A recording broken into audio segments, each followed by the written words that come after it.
반평생 넘게 이어온 사역의 짐을 내려놓고 도심 외곽으로 거처를 옮기던 날, 저는 비로소 하나님께서 제게 참된 안식을 허락하신 줄로만 알았습니다. 평생을 성도들의 시선 아래서 또 목사 아내라는 이름표를 달고 숨 가쁘게 달려온 세월이었지요.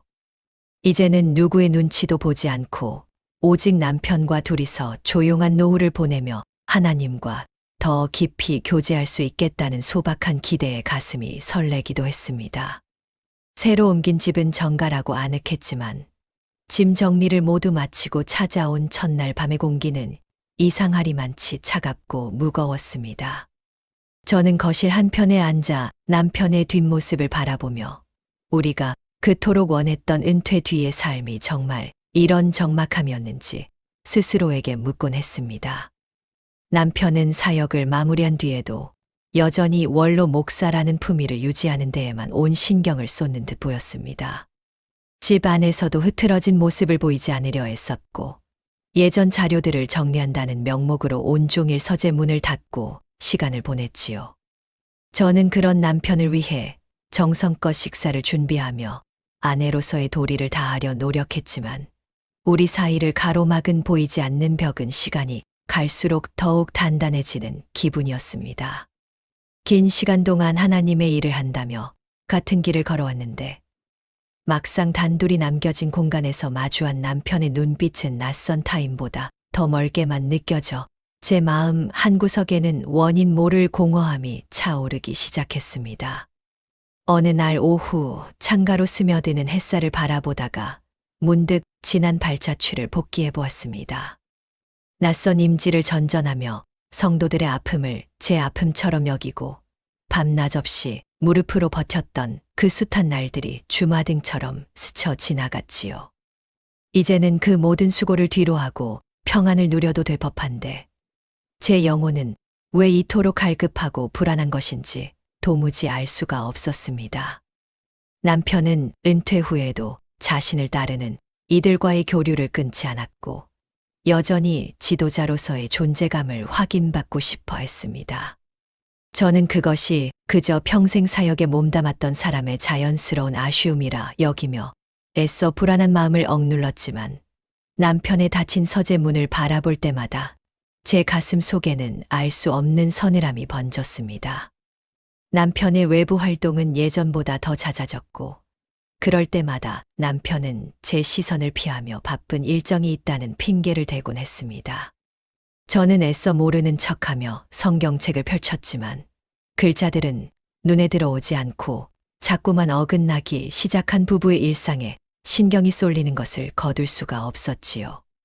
함께 마주 앉아 차를 마시는 시간조차 남편은 창밖의 먼 산만 응시할 뿐 제 말에는 건성으로 대답하기 일쑤였습니다. 하나님, 이 노후의 시간이 정녕 당신께서 예비하신 안식의 자리입니까? 하고 묻는 제 기도의 하늘은 여전히 묵묵부답이었고 집안을 감도는 정막은 날이 갈수록 저를 숨막히게 옥죄어 왔습니다. 한 번은 남편에게 우리 둘만의 시간을 좀 더 갖자고 조심스럽게 말을 건네본 적이 있었습니다. 하지만 남편은 원로 목사로서 책임져야 할 영적 유대감이 여전히 남아있다며 오히려 저의 좁은 소견을 탓했지요. 그 차가운 말투에 상처를 입으면서도 저는 제가 사모로서 더 깊은 이해심을 갖지 못한 죄인이라며 스스로를 자책했습니다.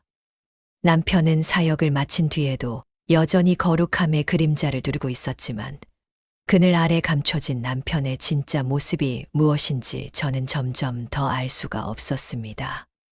거실에 홀로 앉아 외출한 남편의 빈자리를 바라보면 반평생 쌓아온 우리 가정이라는 울타리가 사실은 아주 작은 충격에도 무너질 만큼 허약한 상태였다는 사실이 조금씩 선명해졌습니다. 늦은 밤 돌아온 남편은 피곤하다는 핑계로 서둘러 잠자리에 들었고 저는 어둠 속에서 남편의 고른 숨소리를 들으며 뜬 눈으로 밤을 지새웠습니다. 의심은 영혼을 갉아먹는 유혹이라 배웠기에 저는 제 안에 솟구치는 불길한 예감을 지우기 위해 마음속으로 찬송을 불렀습니다. 하지만 기도를 하면 할수록 제 영혼은 더욱 예민하게 깨어나 남편이 저를 대하는 태도에서 느껴지는 미묘한 위화감을 놓치지 않게 되었지요. 남편의 마음은 더 이상 가정에 머물지 않는 듯했고, 그의 관심은 제가 알지 못하는 낯선 세계로 향해 있다는 사실을 부정하기가 점점 더 어려워졌습니다. 우리 부부의 새 거처는 평화를 위한 안식처가 아니라 정체를 알 수 없는 불안감이 따리를 틀고 있는 시험장처럼 변해가고 있었습니다. 저는 성경을 읽다가 문득 사람의 인정만을, 의식함을 경계하셨던 예수님의 말씀을 묵상하게 되었습니다. 평생을 강단 위에서 거룩함을 외쳤던 남편과 그 곁에서 조력자로 살았던 저의 삶이 혹시 사람의 눈만을 의식한 거대한 가식은 아니었을까 하는 무서운 생각이 저를 덮쳤지요. 남편은 여전히 밖에서는 존경받는 지도자로 대우받았지만 집 안에서의 그는 단 한 번도 저에게 자신의 영적 고민을 털어놓은 적이 없었습니다. 우리는 한 공간에 있으면서도 서로 다른 세계를 살고 있었고, 그 깊은 간극 사이로 어둠이 조용히 둥지를 틀고 있다는 사실을 저는 뒤늦게야 예감하기 시작했습니다. 주일 아침 함께 예배를 드리러 가는 차 안에서도 남편은 운전에만 집중할 뿐 아무런 말이 없었습니다. 사람들을 마주할 때는 인자한 웃음을 지으며 제 어깨를 감싸 안던 남편이 둘만 남겨지는 순간 다시 차가운 얼음처럼 변하는 모습에 제 가슴은 조각조각 부서지는 듯 했습니다. 저는 이 모든 고통을 하나님께서 주시는 연단이라 믿으며 묵묵히 견뎠지만 마음 깊은 곳에서는 이미 제어할 수 없는 파도가 밀려오고 있음을 느끼고 있었지요. 이제는 평안한 안식을 주시는 것입니까? 하고 묻던 제 질문은 이제 하나님, 제발 이 안개 속에서 진실을 보게 해달라는 간절한 호소로 바뀌어가고 있었습니다. 은퇴 후에도 남편은 여전히 바쁜 일과를 보냈습니다. 평생을 성전 안에서 보냈던 사람이라 그런지 강단을 내려온 뒤에도 교회의 대소사를 챙기거나 옛 성도들의 고민을 들어준다는 명목으로 외부 활동을 멈추지 않았지요. 저는 그런 남편의 모습이 때로는 안쓰러우면서도 한편으로는 목회자로서 가졌던 그 책임감이 노후에도 선한 영향력으로 이어지는 것 같아 묵묵히 응원했습니다. 남편이 외출할 때면 정성껏 옷을 매만져주고 돌아오는 시간에는 따뜻한 차를 준비하며 아내로서의 자리를 지키는 것이 제게 주어진 작은 소명이라 믿으며 평온한 날들을 보내고 있었습니다. 어느 화창한 평일 오후 남편과 함께 도심 근처의 공원으로 바람을 쐬러 나가던 길이었습니다. 남편이 운전하는 차 안에는 잔잔한 찬송가가 흐르고 있었고 창밖으로 스치는 풍경들은 은퇴 후 우리가 맞이한 안식의 선물처럼 느껴졌지요. 그런데 신호 대기를 위해 잠시 멈춰 선 순간 차량 스피커와 연결된 블루투스 화면에 낯선 이름이 떠올랐습니다. 사랑이라는 두 글자가 선명하게 박힌 발신자가 남편의 휴대전화로 전화를 걸어온 것이었지요. 정적을 깨는 기계적인 벨소리가 차 안을 가득 채웠고 저는 의아한 마음에 남편을 돌아보았습니다. 남편은 찰나의 순간 당황한 기색을 내비치더니 이내 서둘러 핸들 근처의 종료 버튼을 눌러 전화를 끊어버렸습니다. 저는 그 짧은 순간 느껴진 남편의 경직된 태도와 묘한 기류에 가슴 한 구석이 서늘해지는 것을 느꼈지요. 누구길래 저 장면이 사랑이냐고 묻는 제 질문에 남편은 앞만 응시하며 아주 덤덤한 목소리로 대답했습니다. 이름이 사랑인 전 성도인데 가정 형편이 워낙 어렵고 기구해서 특별히 마음을 써서 돕고 있는 영혼이라고 말이지요. 그저 이름이 사랑일 뿐이라며 덧붙이는 남편의 설명은 너무나 명확했지만 제 영혼은 그 짧은 대답 뒤에 숨겨진 무거운 기만을 직감하고 있었습니다. 이름이 사랑이라니요. 평생 목회를 하며 수많은 성도의 이름을 듣고 불러보았지만 그런 이름을 가진 신도가 있었다는 이야기는 한 번도 들은 적이 없었습니다. 더구나 남편은 평소 성도들을 대할 때 누구보다 엄격하게 공과 사를 구별하던 사람이었기에 특정 영혼을 돕는다는 핑계로 그런 애칭 같은 이름을 화면에 띄웠다는 사실이 도무지 납득되지 않았습니다. 남편은 아무 일도 없었다는 듯 다시 차를 출발시켰지만 제 시선은 자꾸만 전원이 꺼진 블루투스 화면을 향했습니다. 방금 보았던 그 두 글자가 마치 날카로운 칼날이 되어 평생 쌓아온 제 신뢰의 성벽을 조금씩 갉아먹는 기분이 들었지요. 공원에 도착해서도 저는 남편의 얼굴을 제대로 마주할 수 없었습니다. 남편은 평소처럼 인자한 미소를 지으며 저에게 산책을 권했지만 제 눈에는 그 웃음이 낯선 가면처럼 생경하게만 보였습니다. 평생 하나님의 사랑을 설교하고 실천해온 남편이 정작 자신의 곁을 지키는 아내에게는 설명할 수 없는 비밀을 품고 있다는 사실이 저를 깊은 고통 속에 빠뜨렸습니다. 저는 산책로를 걸으며 속으로 수없이 되뇌었습니다. 제가 너무 예민한 것일까요? 아니면 남편의 말이 정말 진실일까요? 하지만 제 영적인 직관은 자꾸만 남편이 말하는 사랑이라는 단어가 하나님의 그것이 아니라 사람의 추악한 욕망을 감추기 위한 위장이라는 사실을 경고하고 있었습니다. 집으로 돌아오는 길, 차 안은 다시 한번 무거운 정막에 휩싸였습니다.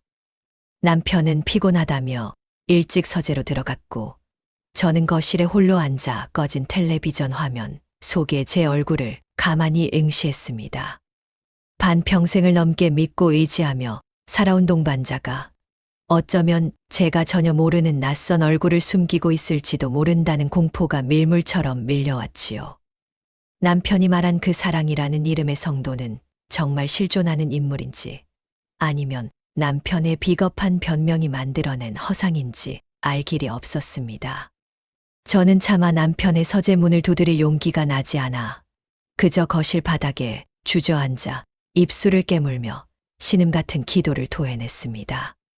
하나님, 제가 평생을 바쳐 지켜온 이 가정이 지금 어디로 흘러가고 있는 것입니까?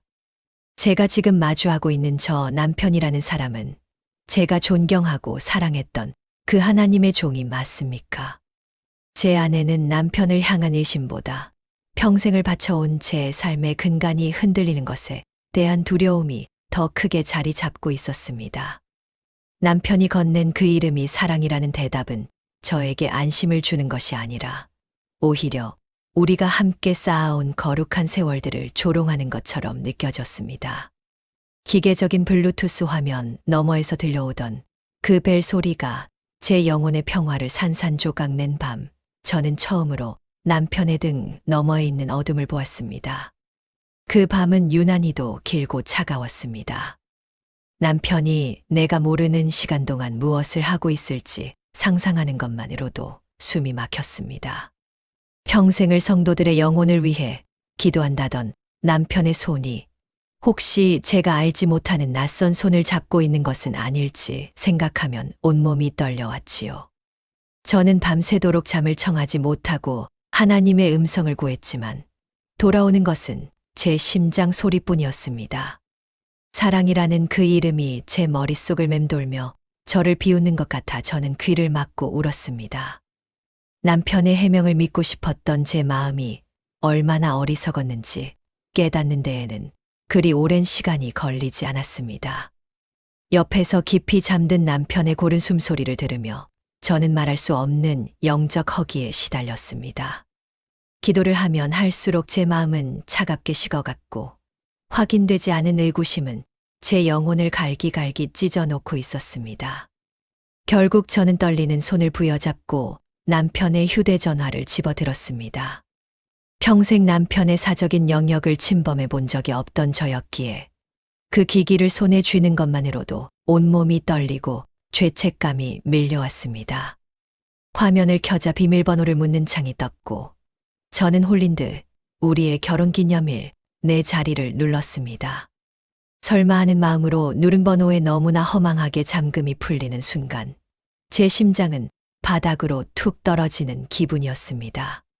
평생을 함께해온 소중한 날이 누군가와의 부정한 대화를 숨기는 열쇠로 쓰이고 있었다는 사실에 말할 수 없는 비참함이 몰려왔지요. 서둘러 메시지 목록을 확인하자 낮에 보았던 그 이름이 가장 상단에 자리하고 있었습니다.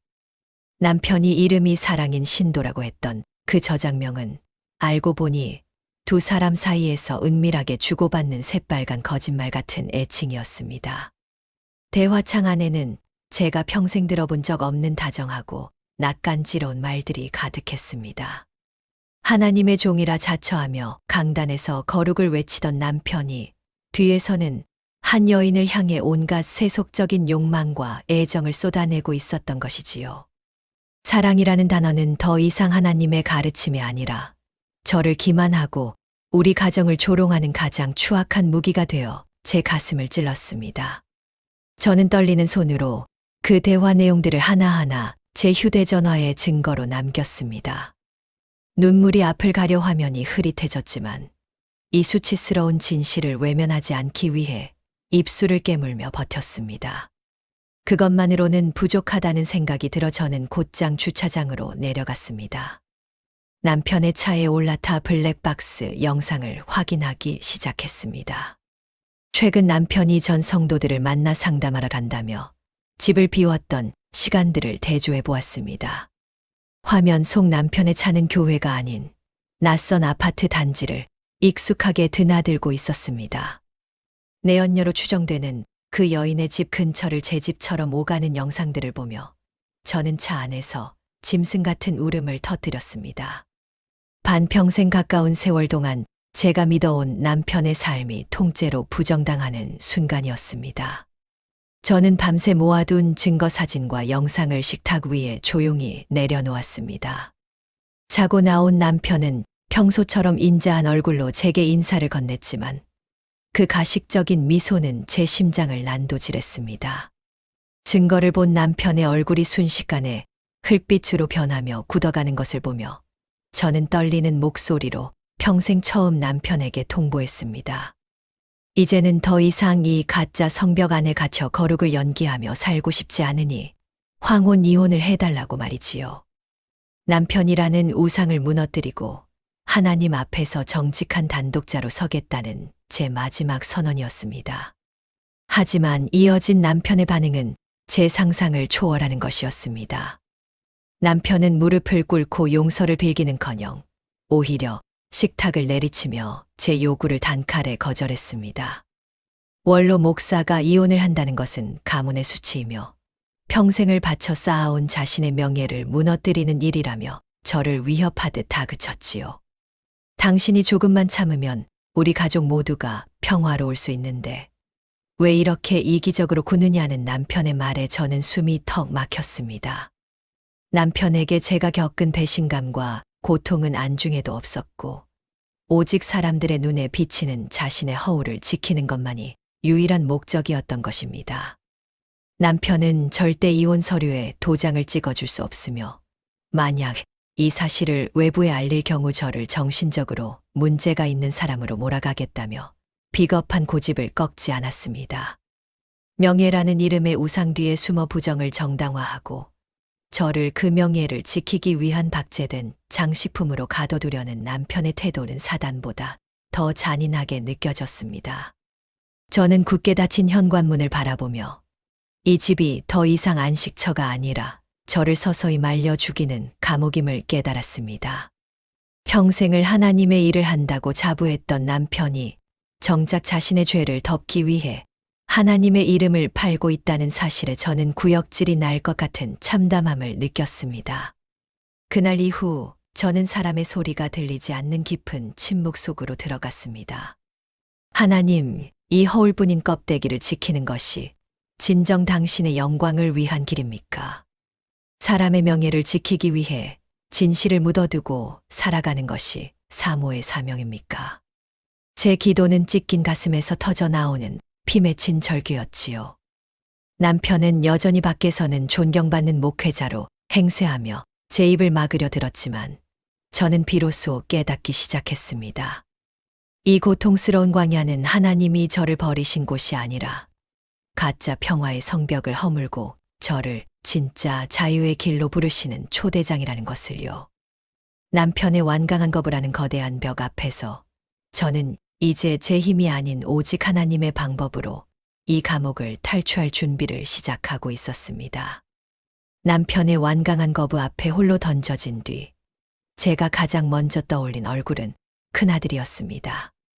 아비의 뒤를 이어 목회자의 길을 걷고 있는 아들이라면 누구보다 이 상황의 엄중함을 이해하고 제 아픔을 신앙으로 보듬어 줄 것이라 믿었지요.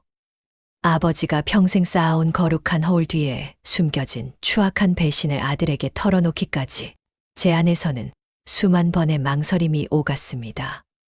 하지만 자식에게만큼은 정직한 어머니이고 싶었고 또 하나님 앞에서 이 거짓된 성벽을 허무는 일의 아들의 영적인 지지가 간절했습니다. 저는 떨리는 마음을 억누르며 아들에게 제가 확보한 증거들과 남편의 비겁한 거부에 대해 모두 털어놓았습니다. 하지만 수화기 너머로 돌아온 아들의 반응은 제 기대와는 전혀 다른 차가운 침묵이었습니다. 한참 뒤에 들려온 아들의 목소리에는 어머니에 대한 위로나 공감 대신 당혹감과 원망이 뒤섞여 있었지요. 아들은 아버지가 저지른 부정한 행위보다 그 사실이 세상 밖으로 드러났을 때 자신과 가문에 닥칠 파장을 먼저 계산하고 있었습니다. 원로 목사의 이혼이라는 딱지가 붙게 되면 자신의 목회 활동에 얼마나 큰 치명타가 될지, 그리고 교단 내에서 쌓아온 가문의 명예가 어떻게 무너질지를 따져 묻는 아들의 말에 제 가슴은 난도질당하는 기분이었습니다. 평생 하나님의 종으로 키우려 애썼던 아들이 정작 진실보다는 사람들의 평판을 더 두려워하고 있다는 사실에 저는 말할 수 없는 비참함을 느꼈습니다. 아들은 저에게 조금만 더 인내하고 희생할 것을 종용했습니다. 아버지가 실수한 것은 맞지만 그렇다고 해서 이 황혼의 나이에 가정을 깨뜨리는 것이 과연 덕이 되겠느냐는 훈수가 이어졌지요. 어머니 한 사람만 눈을 감고 입을 다물면 모두가 평안할 텐데 왜 굳이 이 평지풍파를 일으키려 하느냐는 아들의 말은 남편의 배신보다 더 깊은 대못이 되어 제 심장에 박혔습니다. 아들에게 저는 고통받는 어머니가 아니라 자신의 앞길을 가로막을지도 모르는 위태로운 변수일 뿐이었습니다. 평생을 사모로 살며 자식들을 위해 기도해온 제 삶이 정작 자식에게는 자신의 명예를 지키기 위한 수단으로 전락했다는 사실을 깨닫는 순간 저는 영혼이 무너져 내리는 경험을 했습니다. 자식조차 제 편이 되어주지 않는다는 사실을 확인한 뒤 저는 철저하게 혼자가 되었습니다. 남편은 아들의 묵인을 등에 업고 더욱 당당하게 저를 압박해왔고 자녀들 사이에서도 저는 유난스러운 사람으로 취급받기 시작했지요. 가장 가까운 혈육들에게조차 외면당한 채 마주한 일상은 그 어떤 과냐보다 황량하고 잔인했습니다. 사람의 소리가 완전히 끊어지고 의지할 만한 지팡이조차 사라진 그 자리에서 저는 비로소 제가 그동안 하나님보다 사람의 위로와 자식이라는 기둥에 더 많이 기대어 살았음을 발견했습니다. 명예를 지키기 위해 진실을 묻으라는 자식의 요구는 저를 절망으로 몰아넣었지만 역설적으로 그 절망은 저를 오직 하나님 한 분만을 향하게 만드는 통로가 되었습니다. 아들은 전화를 끊기 전 끝내 제 마음에 마지막 상처를 남겼습니다. 어머니가 믿음이 좋으신 분이니 이 정도는 하나님의 영광을 위해 덮고 가실 수 있지 않느냐는 그 말은 가식적인 종교적 언어가 얼마나 폭력적일 수 있는지 보여주는 잔인한 칼날이었습니다. 저는 그 칼날 앞에 서서 비로소 결단했습니다. 사람의 영광을 위해 하나님의 진실을 가리는 것은 결코 신앙이 아니라는 사실을요. 아들이 걱정하는 가문의 명예와 목회적 성공이 하나님의 공의보다 우선될 수 없음을 저는 온몸으로 깨닫고 있었습니다. 주변의 모든 문이 닫히고 철저한 고립 속에 갇힌 그 순간, 저는 이제 사람의 방법이 아닌 오직 하나님의 도우심만을 구하며 이 지옥 같은 감옥에서 걸어 나갈 준비를 시작했습니다. 어둠 속에서 홀로 내면을 들여다보며 저는 제가 평생 지켜온 사모라는 자리가 결국 남편의 명예를 닦아주는 도구에 불과했음을 뼈아프게 성찰했습니다. 자식들마저 그 가짜 평화를 유지하기 위해 어머니의 영혼이 말라가는 것을 방치하는 현실 앞에서 저는 더 이상 지체할 이유가 없음을 느꼈습니다. 남편과 자식이라는 견고한 울타리가 사실은 저를 가두고 있던 창살이었음을 깨닫게 되자 오히려 제 마음속에는 기묘한 평온함이 찾아왔습니다. 세상의 모든 줄이 끊어지고 난 뒤에야 비로소 저를 붙들고 계신 하나님의 손길이 느껴지기 시작한 것이지요. 그 손길은 사람의 말처럼 요란하지 않았지만 무너진 제 가슴을 다시 일으켜 세우는 강력한 힘이 있었습니다. 저는 이제 누구의 원망도 누구의 설득도 듣지 않기로 했습니다. 사람의 눈이 무서워 하나님의 낯을 피하며 살았던 비겁한 세월을 끝내기 위해 저는 가장 고독하지만 가장 정직한 길을 택하기로 마음먹었습니다. 남편은 여전히 밖에서는 존경받는 목회자로, 아들은 유망한 젊은 목사로 이름을 날리겠지만 그들이 지키려 하는 그 성벽이 얼마나 부실한 기초 위에 세워져 있는지를 저는 증명해 보일 것입니다. 비록 세상 어디에도 발붙일 곳 없는 처참한 신세가 되었지만 저는 비로소 제가 가야 할 광야의 방향을 선명하게 보고 있었습니다.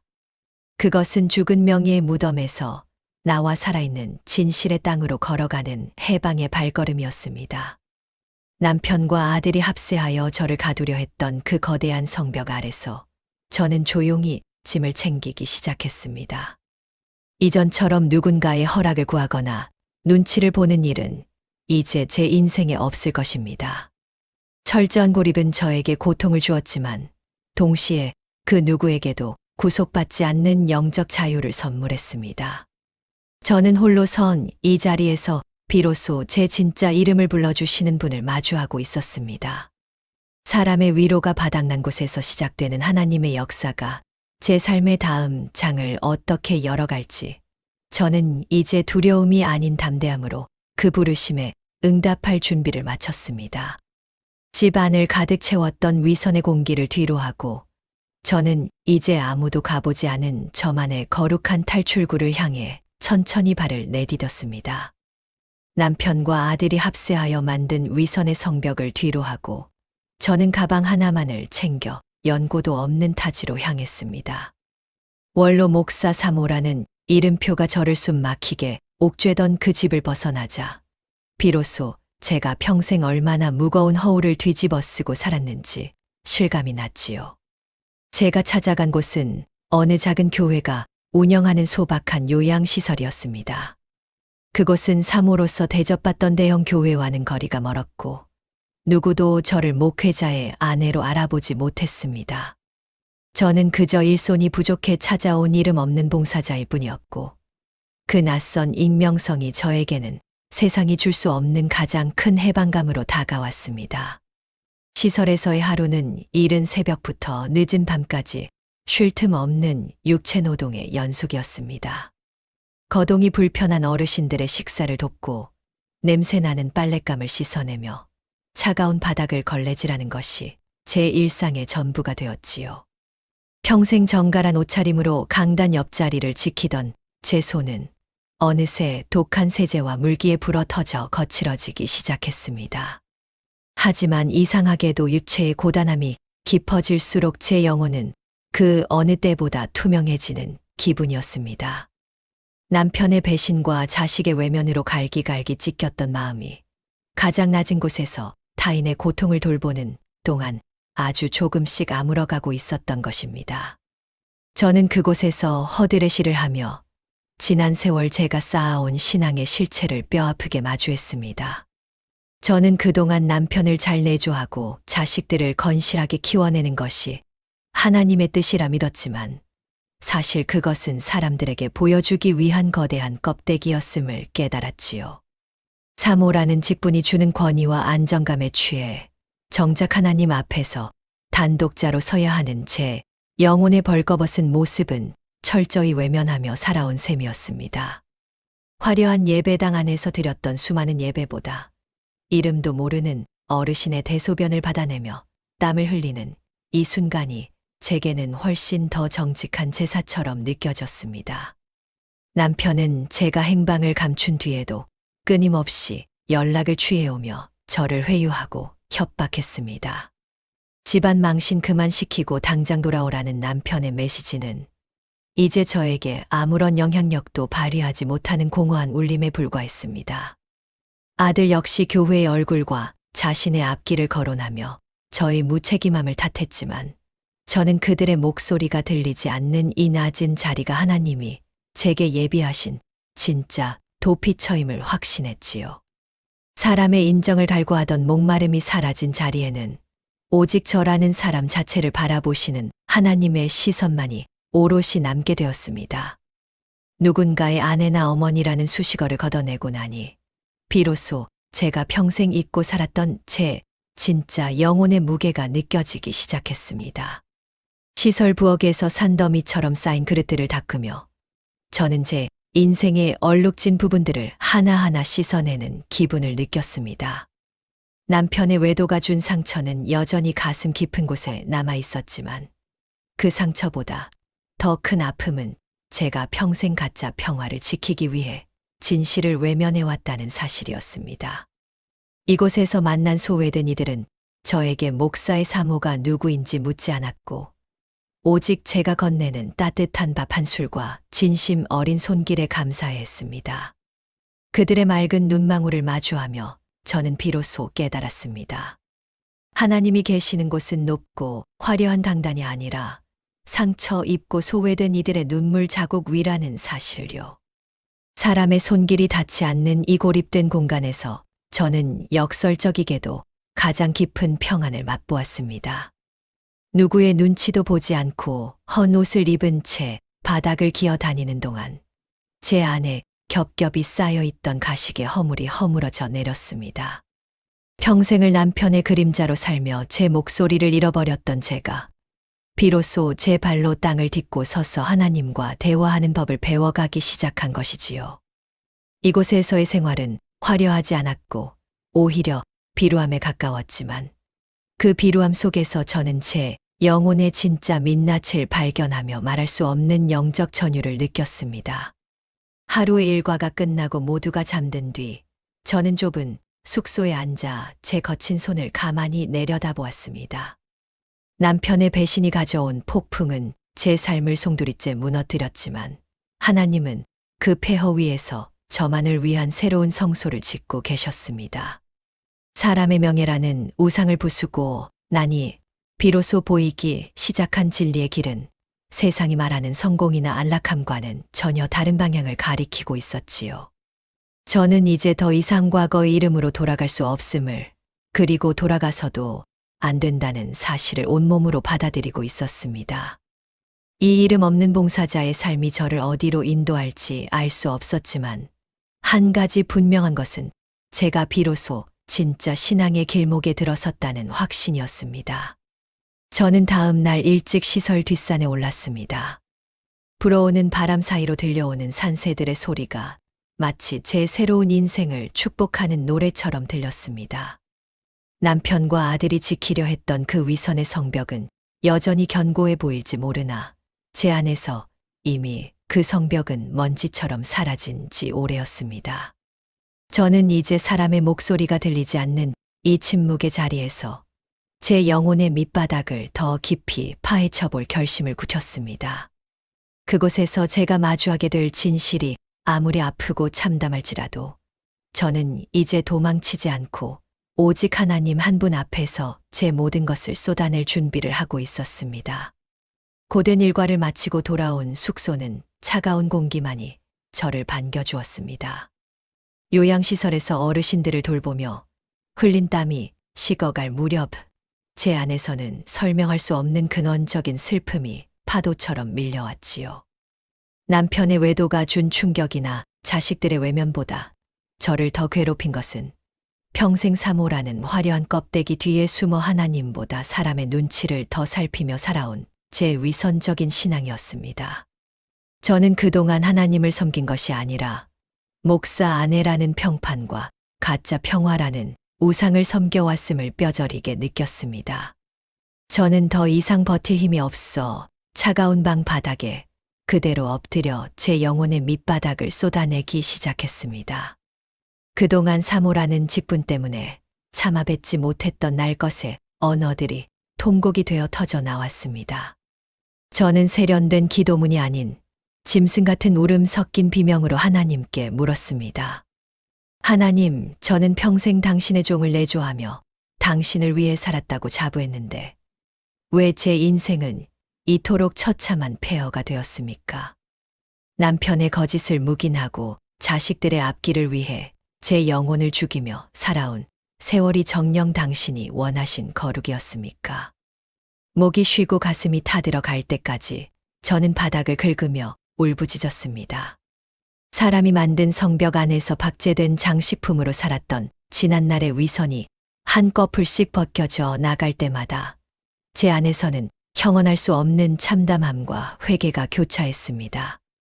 얼마나 시간이 흘렀을까요?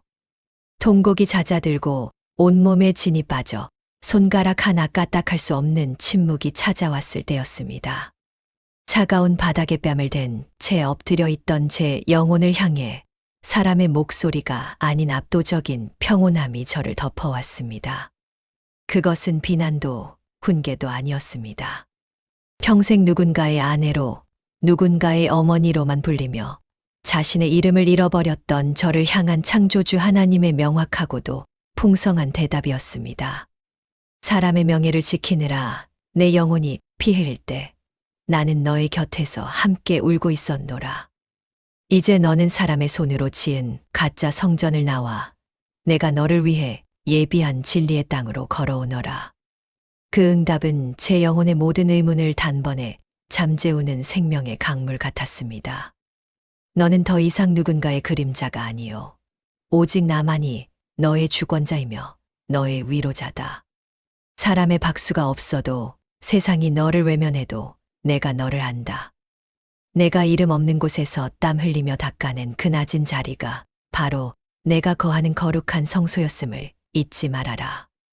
하나님의 음성은 제 찢긴 가슴의 틈새마다 스며들어 남편과 자식들이 핥히고 간 상처를 따뜻하게 어루만져 주었습니다. 사람의 명예라는 우상이 부서진 자리에서 비로소 마주한 하나님의 진실은 제가 평생 누려본 적 없는 완전한 자유와 안식을 선물해 주었습니다. 저는 그 밤 차가운 숙소 바닥에서 예전의 저를 완전히 장사 지냈습니다. 남편의 명예를 닦아주던 도구로서의 사모도 자식들의 앞길을 위해 희생을 강요당하던 어머니라는 굴레도 모두 그 자리에 내려놓았지요. 하나님은 저에게 다시 시작할 수 있는 용기를 주셨고 사람의 인정이 아닌 오직 하나님의 기쁨을 구하는 단독자로서의 자존감을 회복시켜 주셨습니다. 통곡 끝에 찾아온 평안은 세상이 주는 안락함과는 비교할 수 없는 단단한 힘이 있었습니다. 저는 비로소 제가 겪은 이 모든 폭풍이 저를 무너뜨리기 위한 저주가 아니라 가짜 신앙의 껍질을 깨고 저를 진짜 하나님께로 인도하시기 위한 은혜의 섭리였음을 깨달았습니다.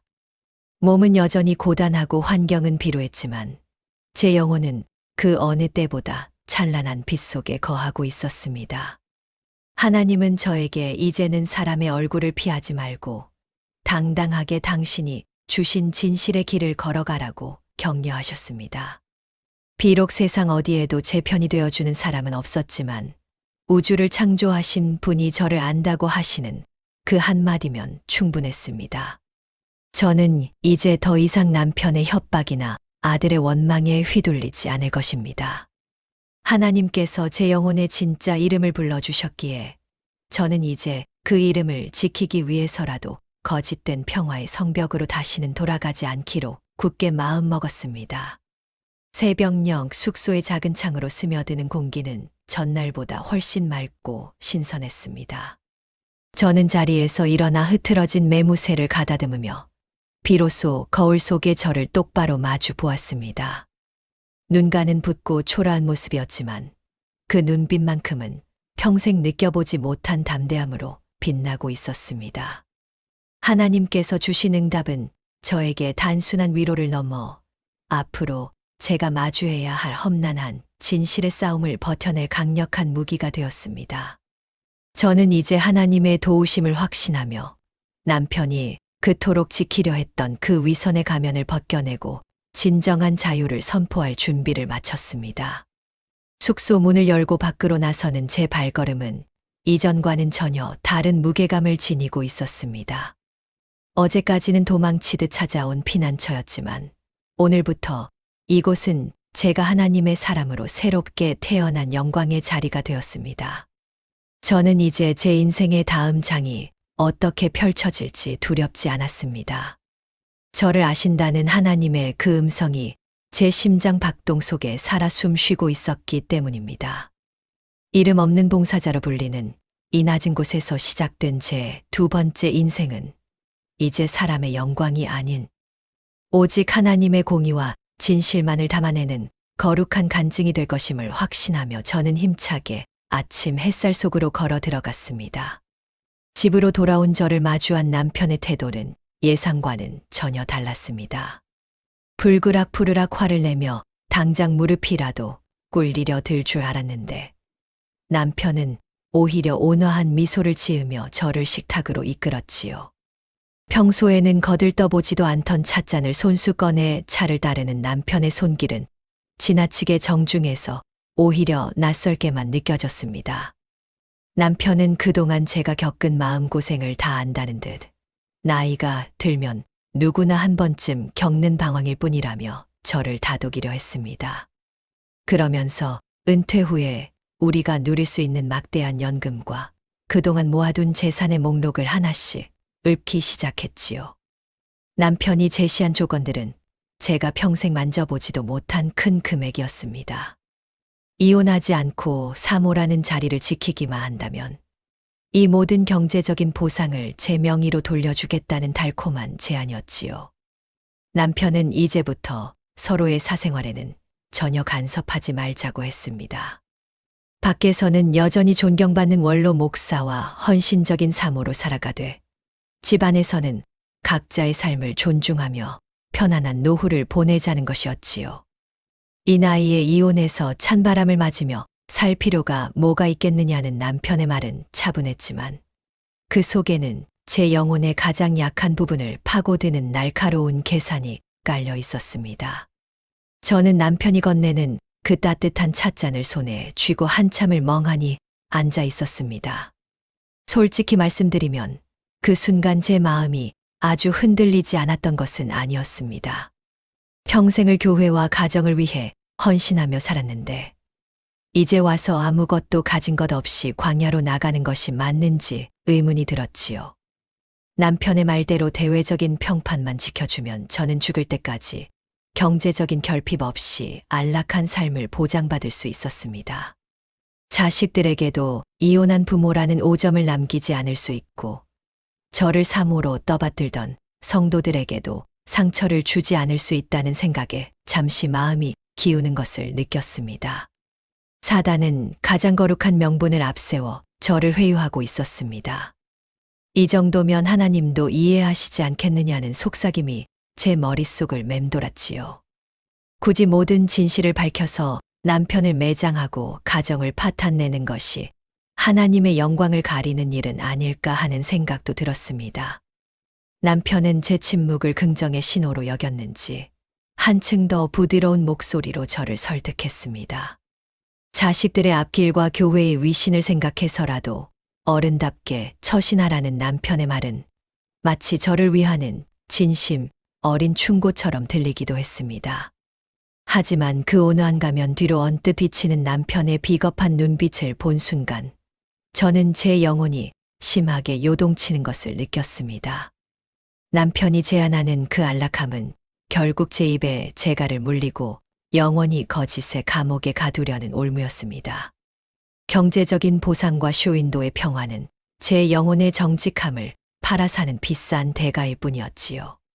제가 만약 이 제안을 받아들인다면 저는 평생 남편의 부정을 묵인하는 공범자가 되어 하나님 앞에 서게 될 것이 뻔했습니다. 요양시설의 그 좁은 숙소에서 하나님께 쏟아냈던 제 눈물과 회개가 한순간에 물거품이 될 위기에 처한 것이었습니다. 남편은 제 대답을 재촉하며 이미 변호사를 통해 재산증여 절차를 알아봐 두었다며 서류 뭉치를 제 앞에 내밀었습니다. 그 서류들에 적힌 숫자들이 제 눈을 어지럽혔습니다. 평생을 검소하게 살았던 저에게 그 보상금은 노후를 통째로 바꿀 수 있는 거대한 유혹이었지요. 하지만 그 숫자들이 제 영혼을 씻어준 하나님의 용서와 위로보다 무거울 수는 없었습니다. 하나님은 저를 그 거짓의 성벽에서 끄집어내어 진실의 땅으로 불러주셨는데 저는 다시 그 달콤한 독배를 마시고 스스로 감옥으로 걸어 들어가려 하고 있었습니다. 남편은 여전히 부드러운 표정이었지만 저는 그 뒤에 숨은 사단의 비웃음을 보았습니다. 제가 진실을 선포하지 못하도록 발목을 잡는 것은 다름 아닌 제가 평생 누려온 세속적인 안락함이었다는 사실이 저를 괴롭혔습니다. 남편의 손길이 제 손등 위로 닿았을 때 저는 소름 끼치는 한기를 느꼈습니다. 남편은 마치 모든 것이 해결된 것처럼 안도하는 표정을 지었지만 저는 그 손을 천천히 그러나 아주 단호하게 밀어냈습니다. 당신이 주려는 이 모든 것들이 내 영혼을 살릴 수는 없다고 대답하는 제 목소리는 생각보다 차분하고 맑았습니다. 남편은 당황한 듯 눈을 가늘게 뜨고 저를 쳐다보았지요. 저는 남편이 내민 재산 분할 서류들을 보지도 않고 밀어놓았습니다. 하나님의 낯을 피하며 얻은 안락한 지옥보다 하나님의 시선 앞에서 당당하게 겪는 고통스러운 광야가 훨씬 낫다는 결론에 다다랐기 때문입니다. 남편은 제 반응에 당혹감을 감추지 못하며 다시금 현실적인 문제들을 나열하기 시작했습니다. 하지만 제 귀에는 이미 남편의 목소리가 들리지 않았습니다. 저는 남편의 제안이 저를 향한 마지막 회유이자 제 신앙의 뿌리를 흔드는 거대한 시험임을 확실히 깨달았습니다. 제가 지켜야 할 것은 통장에 찍힌 숫자가 아니라 하나님 앞에서 회복한 제 영혼의 존엄함이었습니다. 저는 자리를 박차고 일어나 제 방으로 향했습니다. 뒤에서 저를 부르는 남편의 다급한 목소리가 들렸지만 저는 뒤돌아보지 않았습니다. 이제 저는 남편이 제시한 가짜 천국을 거부하고 하나님이 예비하신 거친 진실의 길로 나갈 준비를 하고 있었습니다. 남편이 내밀었던 재산 목록과 증여 서류들을 밀어놓은 뒤 식탁 주변에는 서늘한 정적이 감돌았습니다. 제 단호한 거절에 당황한 남편은 한동안 말을 잃고 저를 쏘아보다가 이내 얼굴색을 바꾸며 거친 숨을 몰아쉬었습니다. 평생 자신의 뜻대로 움직여주던 아내가 보여주는 생경한 저항에 남편은 모욕감을 느낀 듯 했습니다. 하지만 저는 그 소란스러운 분노 속에서도 이전에 느껴보지 못한 기묘한 평온함을 마주하고 있었지요. 사람들의 눈을 의식하며 남편의 명예 뒤에 숨어 전전긍긍하던 예전에 저는 이미 그 요양시설의 차가운 바닥에서 장사 지냈음을 온몸으로 느끼는 순간이었습니다. 남편은 식탁을 거칠게 내리치며 제가 얼마나 이기적이고 무책임한지를 따져 물었습니다.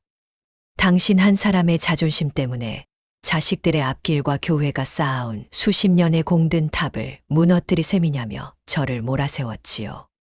하지만 그 위협적인 목소리는 더 이상 제 영혼을 핥히지 못했습니다. 저는 마음속으로 하나님께 조용히 고백했습니다. 하나님, 제가 그동안 남편의 죄를 덮어주는 것이 덕이 되고 은혜가 되는 줄로만 알았습니다. 그러나 그것은 하나님의 공의를 가리고 제 안락을 지키기 위한 비겁한 위선이었음을 이제야 깨닫습니다. 사람의 평판이라는 우상을 제 손으로 무너뜨리고 이제는 오직 당신의 낯을 구하는 정직한 길을 가려 합니다. 남편의 눈을 똑바로 응시하며 저는 가슴 속에 맺혀있던 진실들을 하나씩 꺼내 놓았습니다. 이제는 더 이상 당신의 부정한 행위를 가려주는 박제된 장식품으로 살지 않겠다고 했습니다. 당신이 강단에서 거룩을 외칠 때마다 제가 느꼈던 그 수치심과 기만을 이제는 끝내야 할 시간이라고 덧붙였지요. 남편은 제가 미쳤다며 헛웃음을 지었지만 저는 흔들림 없이 말을 이어갔습니다. 모든 사실을 있는 그대로 교회당회와 법 앞에 드러내어 당신이 쓴 그 두꺼운 가면을 제 손으로 벗기겠다고 선언했습니다. 그것이 남편을 매장하기 위함이 아니라 우리 가정을 덮고 있는 거대한 거짓의 사슬을 끊어내는 유일한 길임을 믿었기 때문입니다. 남편은 제 선언에 당황하여 다시금 비난을 쏟아냈습니다. 당신이 가진 증거라는 것들이 법원에서 얼마나 힘을 발휘할 것 같으냐며 오히려 명예훼손으로 저를 가만두지 않겠다고 으름장을 놓았지요. 하지만 저는 그 비열한 협박 앞에서 오히려 더 큰 확신을 얻었습니다. 사람의 심판보다 하나님의 공의로운 시선이 더 두렵다는 것을 깨달은 자에게 세상이 던지는 위협은 아무런 무게도 지니지 못했습니다. 저는 남편에게 당신이 지키려 하는 그 명예가 하나님 보시기에는 얼마나 썩고 부패한 것인지 스스로 돌아보라고 했습니다. 사람의 눈은 속일 수 있어도 하나님의 불꽃 같은 눈동자는 피할 수 없다는 제 경고에 남편은 처음으로 깊은 당혹감을 드러냈습니다. 저는 식탁 위에 놓인 남편의 휴대전화와 제가 모아둔 서류들을 가리키며 제 결심이 결코 빈말이 아님을 분명히 했습니다. 이미 변호사와 상담을 마쳤으며 교회의 원로 장로님들께도 제가 겪은 진실을 알릴 준비를 끝냈다고 전했습니다. 남편은 제 당당한 태도에 기가 질린 듯 입술을 파르르 떨었습니다. 평생을 자신의 그림자로 살며 말 한마디 크게 하지 못하던 아내가 어떻게 이런 영적인 권위를 가지고 자신을 압박해 오는지 이해할 수 없다는 표정이었지요. 하지만 그것은 제 힘이 아니라 진실을 마주한 영혼에게 하나님이 부어주시는 담대함이었습니다. 그동안 저는 남편이 세운 성벽 안에서 보호받고 있다고 착각하며 살았습니다. 하지만 그 성벽은 저를 지켜주는 울타리가 아니라 하나님께로 나가는 길을 가로막는 담벼락에 불과했음을 이제야 알았습니다. 저는 남편에게 더 이상 저를 사모라는 이름의 감옥에 가두려 하지 말라고 했습니다. 이제 저는 당신의 아내가 아닌 하나님의 사람으로서 제 인생의 주권을 온전히 되찾겠다고 선언했지요. 남편은 제 선포 앞에 아무런 대꾸도 하지 못한 채 멍하니 저를 바라보았습니다.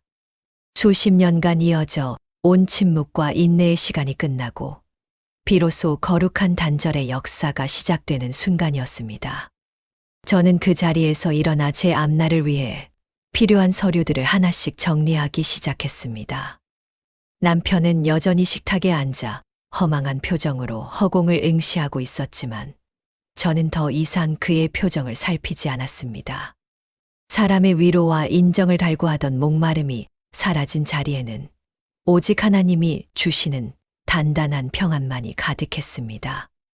앞으로 겪게 될 법정에서의 싸움과 교계의 차가운 시선이 얼마나 험난할지 잘 알고 있었습니다.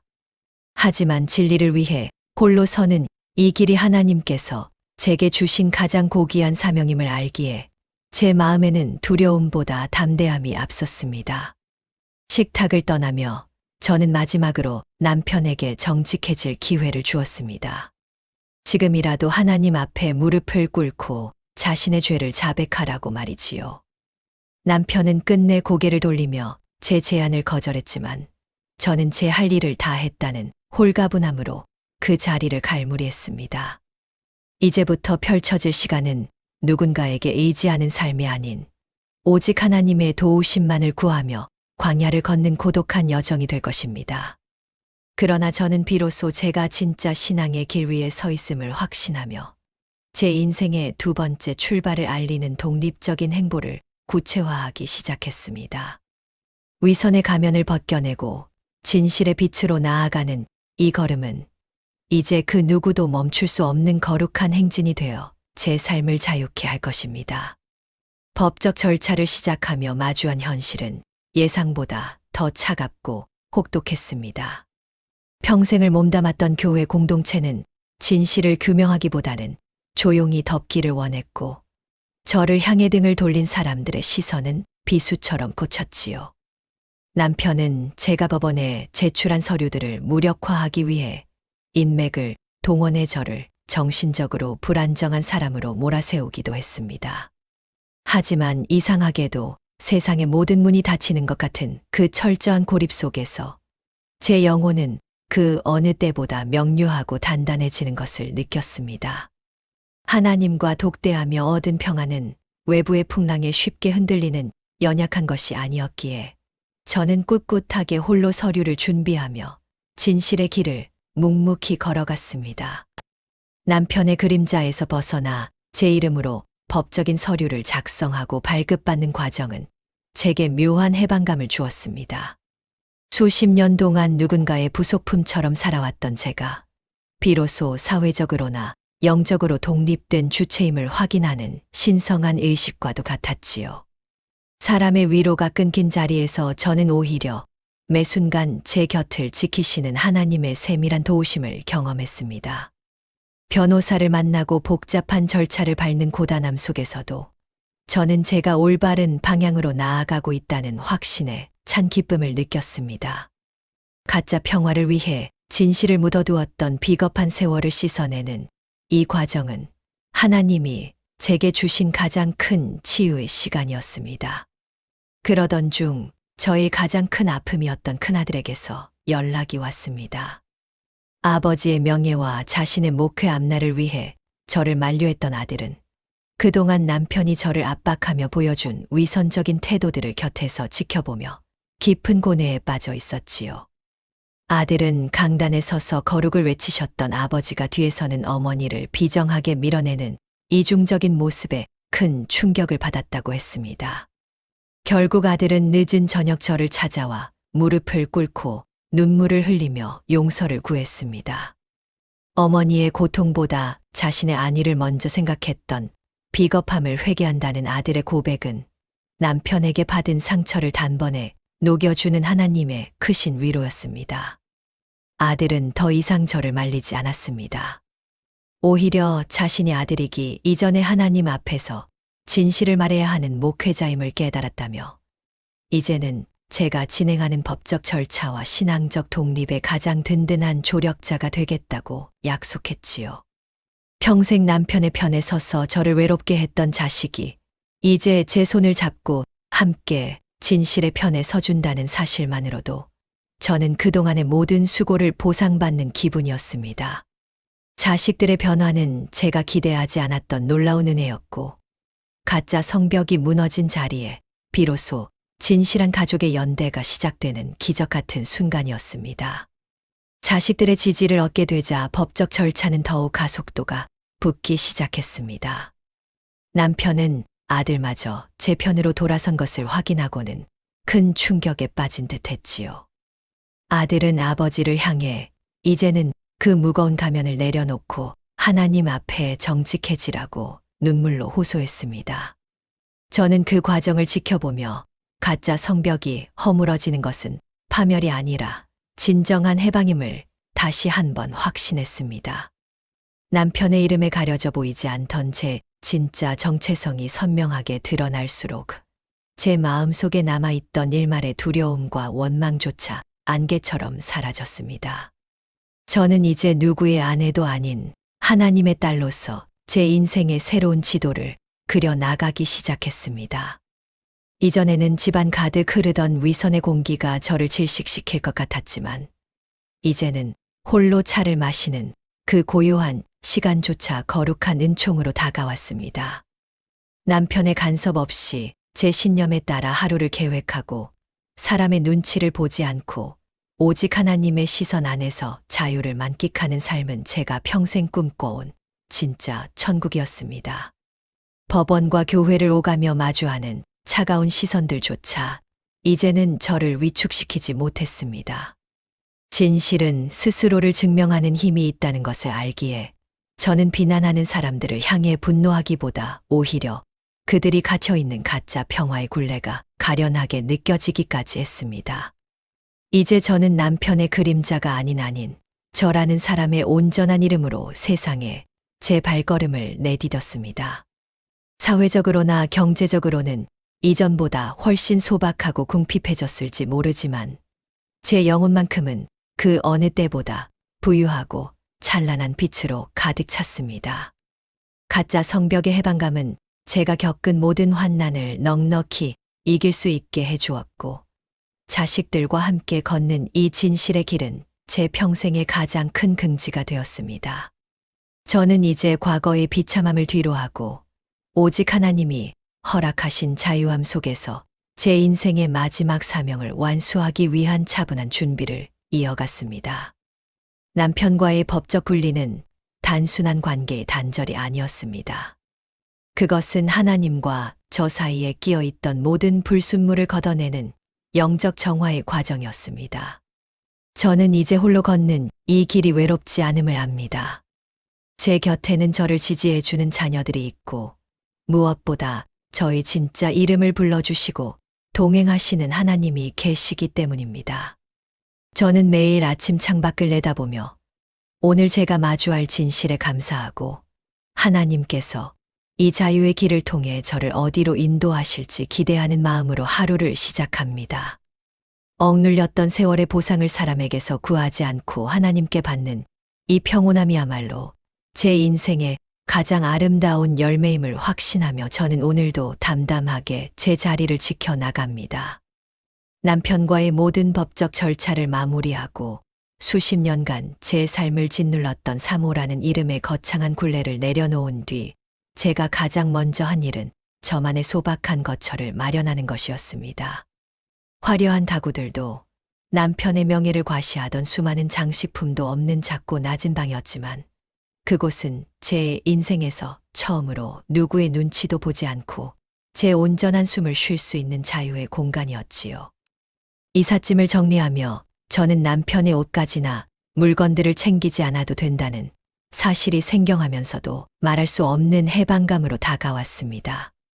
누구의 아내도 아닌 오직 저라는 사람의 이름으로 문패를 달고 시작하는 이 작은 출발은 제가 평생 꿈꿔온 진짜 독립의 첫걸음이었습니다.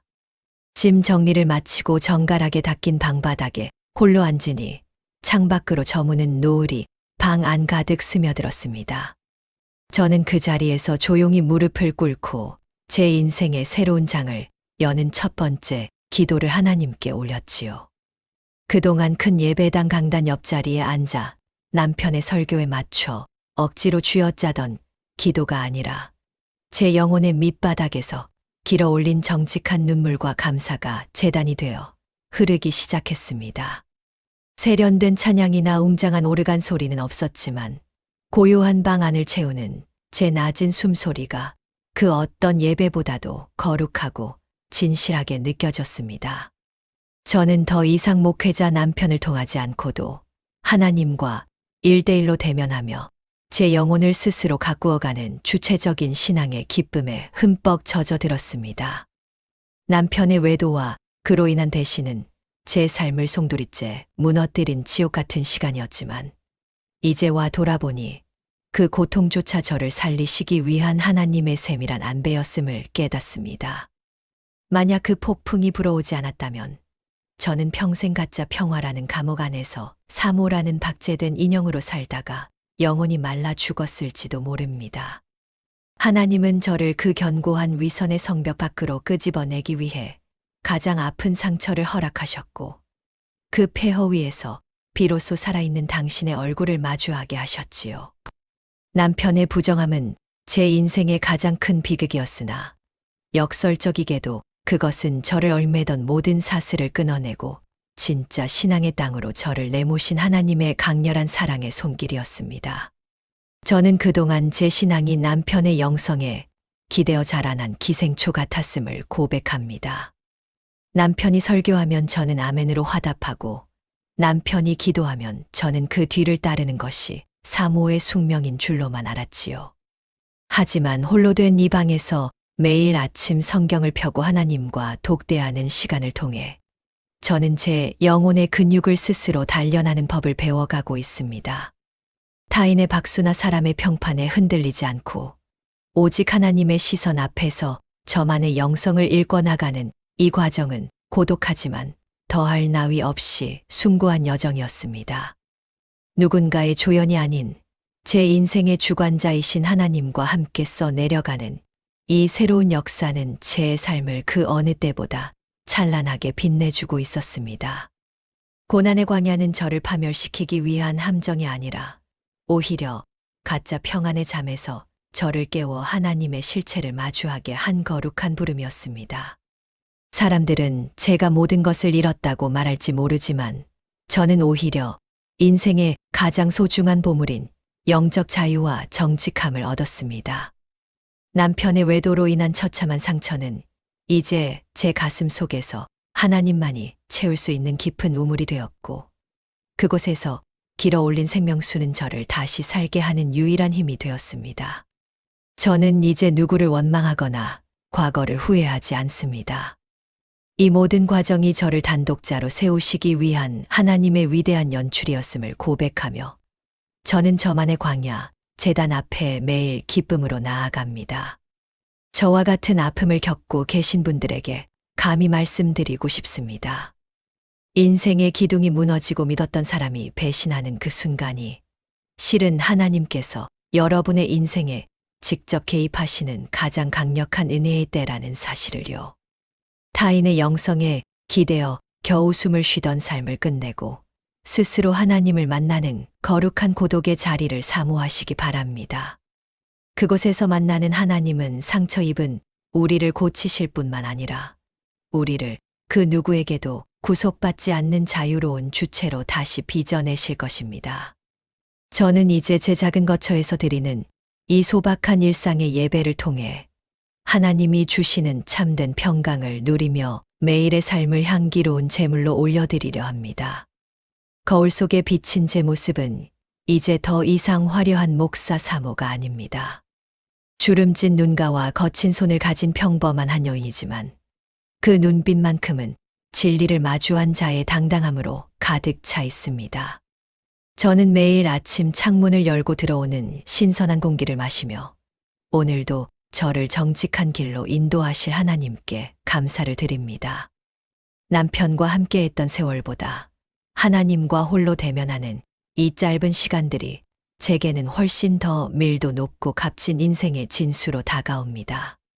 저는 이제 제 인생에 남은 페이지를 누구의 강요도 아닌 하나님의 사랑에 응답하는 자유로운 필치로 한 자 한 자 정성껏 채워 나가고자 합니다. 여호와는 마음이 상한 자를 가까이 하시고 충심으로 통회하는 자를 구원하신다는 그 약속이 오늘 저의 이야기를 듣는 여러분의 삶에도 실제가 되기를 간절히 소망합니다. 혹시 제 작은 목소리가 여러분의 무너진 마음을 다시 세우는 데 보탬이 되었다면 앞으로도 이 길을 함께 걸어가는 동행이 되어주시는 의미로 구독의 손길을 내밀어 주시길 부탁드립니다. 홀로 된 방에서 주님과 대면하며 제가 길어올린 이 평안이 여러분의 삶에는 어떻게 흘러가고 있는지 그 귀한 소식들을 댓글로 남겨주신다면 제가 하나하나 소중히 읽으며 기도의 마음을 보태겠습니다. 또한 이 간증이 벼랑 끝에 선 누군가에게 생명줄이 될 수 있도록 좋아요와 공유로 그 사랑의 통로를 열어주신다면 그것이 곧 하나님의 살아계심을 증거하는 거룩한 연대가 될 것입니다. 각자의 처소에서 홀로 하나님을 마주하는 그 고귀한 싸움을 멈추지 마시길 빌며 하나님의 넘치는 은총이 여러분의 매일과 함께하기를 두 손 모아 기도합니다.